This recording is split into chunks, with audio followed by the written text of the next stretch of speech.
I'm going to tell you a story about my grandmother, and to set the scene I'm going to show you two pictures so that later on as we're talking you will have an idea about how she looked. Now this was a picture of her as a young girl, and you will notice the length of the skirts and also the large bow in her hair. She was born in 1902, so this was perhaps about 1918. The second picture was taken shortly after my mother was born, and so it would have been in about 1932. Now, did I tell you her name was Bertha? Yes, she was born Bertha Louise Seifert. She was of German descent, and she grew up in Lincoln, Nebraska.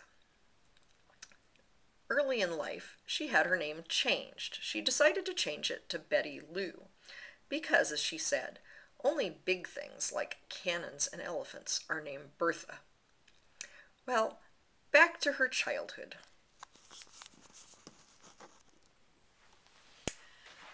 Okay, so as a little girl, Bertha was the second to the youngest of 8 children, and she was the only girl.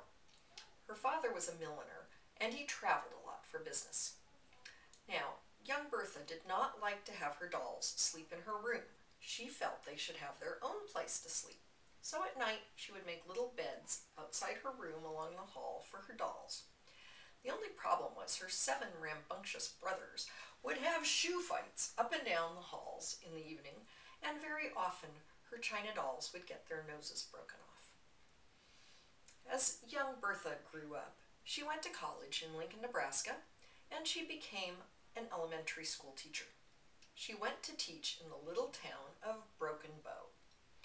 At this time, she and my grandfather were courting, and he had a friend who worked in the lingerie department of Gold's department store, so he would often send her little gifts. So one day she was teaching at the elementary school, and one of her little students came up to her and whispered in her ear, "Miss Seifert, you have roses on your knees." My grandfather had sent her a pair of silk stockings with very large roses embroidered on the knees, which were the height of fashion. And in those days, the skirts were just becoming a little shorter, so that when she sat at her desk, you could see the roses.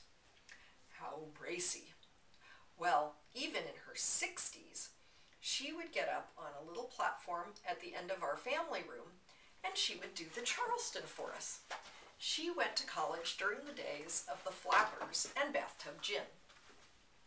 So, other things my grandparents liked to do. Once they were married, they loved to go to costume parties, and they loved to play bridge. Well, one day, they were going to a costume party, and their car broke down by the side of the road. My grandfather was Robin Hood, so he had on a pair of form-fitting green tights and a hat that belonged to my grandmother with a large feather coming out of it. My grandmother was dressed as a cowboy. She was wearing a pair of chaps without any pants under them.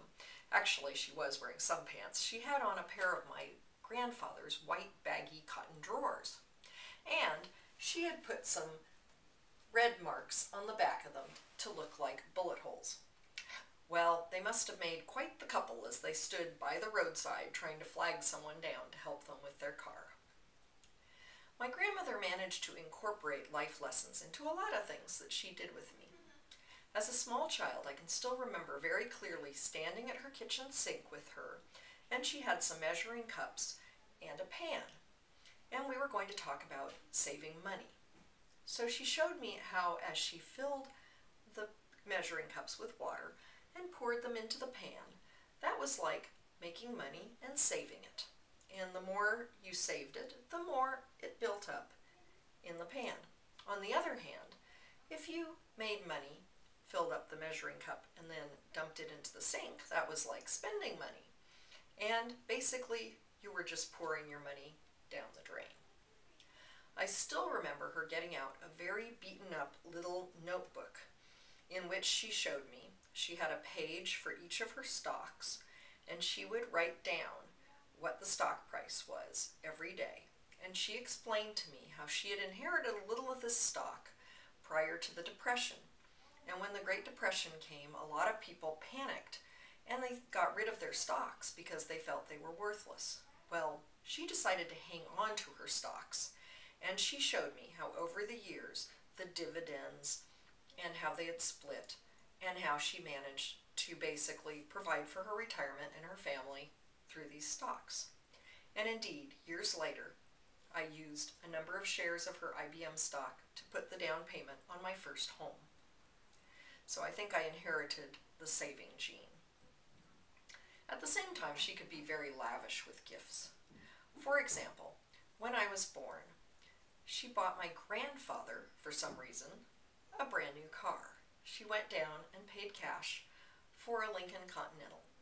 And my grandfather loved that car. I remember getting into it as a small child, and it always smelled of fresh, clean leather. And he would open the hood to show us the engine, and there would not be a speck of dirt or oil anywhere. He took such good care of that car. So my grandmother, when it came time for me to go to college, she was very excited that I might join the Chi Omega sorority because I would now be the third generation and about the fifth or sixth Chi Omega in the family. So as I was going off to college, she pulled me aside and said to me, "Now, don't do anything I wouldn't do, but that leaves you a lot of latitude." And she gave me a rather naughty wink. So it made me kind of wonder what her life was like at college with my grandfather, the Sigma Chi.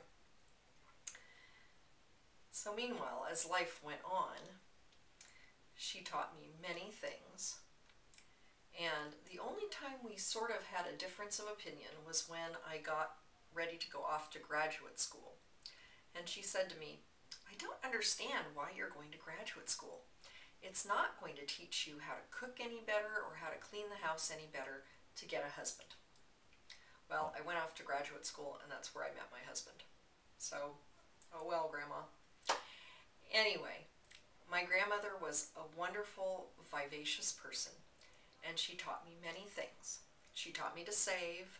She taught me how to work hard. She taught me how to have a passion for the things that I did. And I try to pass those stories on to my children and those abilities onto my children in her memory.